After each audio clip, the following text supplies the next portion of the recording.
यह कहानी है उस महान सभ्यता की जिसने हजारों वर्ष पहले मानव इतिहास को एक नई दिशा दी।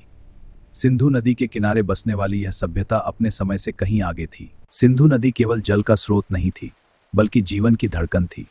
इसी के किनारे लोगों ने खेती सीखी, अनाज उगाया और धीरे धीरे स्थायी बस्तियां बसानी शुरू की। धीरे धीरे छोटे गांव संगठित बस्तियों में बदलने लगे। खेती, पशुपालन और कुटीर उद्योगों ने लोगों को स्थायित्व दिया और यहीं से शुरू हुआ एक सुव्यवस्थित नगर सभ्यता का उदय।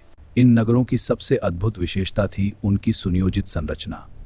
सीधी याद होकर दर्शाता है कि यह सभ्यता कितनी उन्नत और संगठित थी।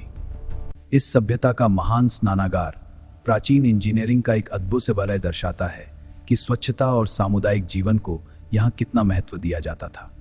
यहाँ के कारीगर अत्यंत कुशल थे। मिट्टी के बर्तन, पत्थर की मुहरें और सजे हुए मृदभांड न केवल उपयोगी थे, बल्कि उनकी कला और सौंदर्य बोध का प्रतीक भी थे। इन छोटी छोटी मुहरों पर उकेरे गए चिन्ह आज भी एक रहस्य हैं। यह लिपि अब तक पूरी तरह पढ़ी नहीं जा सकी है और यही इसे इतिहास की सबसे बड़ी पहेलियों में से एक बनाती है। यह सभ्यता केवल अपने क्षेत्र तक सीमित नहीं थी।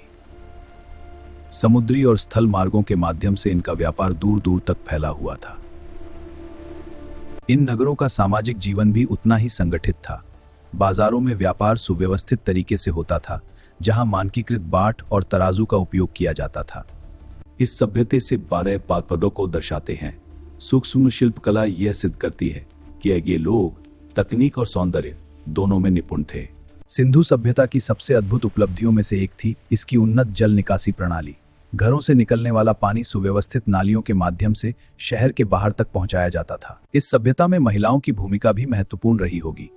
आभूषण, वस्त्र निर्माण और घरेलू कार्यों में उनकी सक्रिय भागीदारी समाज की संतुलित संरचना को दर्शाती है। सिंधु सभ्यता की लिपि आज भी पूरी तरह समझी नहीं जा सकी है। छोटे छोटे प्रतीकों में छिपा यह ज्ञान हमें संकेत देता है कि यहाँ किसी संगठित शिक्षा और प्रशासनिक व्यवस्था का अस्तित्व अवश्य रहा होगा। बच्चों के खिलौने और खेल इस सभ्यता के जीवंत सामाजिक जीवन की झलक देते हैं। यह दर्शाता है कि यहाँ केवल व्यापार और निर्माण ही नहीं, बल्कि पारिवारिक और सांस्कृतिक आनंद भी उतना ही महत्वपूर्ण था। सिंधु सभ्यता के लोग परिधान और आभूषणों में भी अत्यंत परिष्कृत थे। सूती वस्त्र, कीमती पत्थरों की माला और शंख के कंगन उनकी सामाजिक पहचान और सौंदर्य बोध को दर्शाते हैं। धातु विज्ञान और निर्माण तकनीक में भी यह सभ्यता अत्यंत उन्नत थी। कांस्य के औजार, समान आकार की पकी ईंटें और सटीक निर्माण कला उनकी वैज्ञानिक समझ को दर्शाती है। सिंधु सभ्यता के व्यापारिक संबंध दूरस्थ क्षेत्रों तक फैले हुए थे। स्थल और समुद्री मार्गों हजारों किलोमीटर दूर तक पहुंचती थी, जिससे यह सभ्यता अध्ययन का एक महत्वपूर्ण केंद्र बन गई थी। समय के साथ प्राकृतिक परिस्थितियों में बदलाव आने लगे।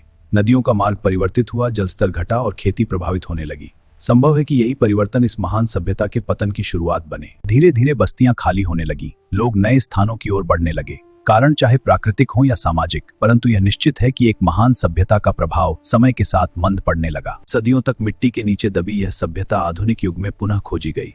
पुरातत्वविदों ने जब इन ईंटों और मोहरों को उजागर किया, तब इतिहास के एक भूले हुए अध्याय ने फिर से जन्म लिया। खुदाई में मिली मूर्तियां, मोहरें और माप के पत्थर यह बताते हैं कि यह सभ्यता सुव्यवस्थित और विकसित थी। प्रत्येक अवशेष अतीत की एक कहानी कहता है, जो हमें उनके जीवन और व्यवस्था की झलक देता है। आज भी सिंधु सभ्यता की लिपि पूरी तरह पढ़ी नहीं जा सकी है। आधुनिक तकनीक और शोध के बावजूद यह रहस्य इतिहासकारों के लिए एक बड़ी चुनौती बना हुआ है। इनकी कला और प्रतीक हमें उनके सांस्कृतिक जीवन की गहराई का परिचय देते हैं। पशु आकृतियां, ज्यामितीय डिजाइन और मिट्टी की मूर्तियां उनके विश्वासों और जीवन दर्शन को दर्शाती हैं। सिंधु सभ्यता की विरासत आज भी हमारे शहरों, हमारी संस्कृति और हमारी ऐतिहासिक समझ में जीवित है। यह हमें सिखाती है कि संगठित समाज और वैज्ञानिक सोच मानव प्रगति की नींव है। आधुनिक वैज्ञानिक तकनीक ने हमें इस सभ्यता को और गहराई से समझने में सहायता दी है। डिजिटल पुनर्निर्माण और वैज्ञानिक परीक्षणों के माध्यम से इतिहास के नए तथ्य लगातार सामने आ रहे हैं। सिंधु सभ्यता हमें यह सिखाती है कि संगठित समाज, वैज्ञानिक दृष्टिकोण और सांस्कृतिक संतुलन मानवता की वास्तविक शक्ति है। समय बदलता है, पर ज्ञान और विरासत अमर रहती है। यह थी सिंधु घाटी की महान सभ्यता, एक ऐसी विरासत जिसने मानव इतिहास को आकार दिया। इसके रहस्य आज भी हमें पुकारते हैं और इसकी गाथा सदैव अमर रहेगी।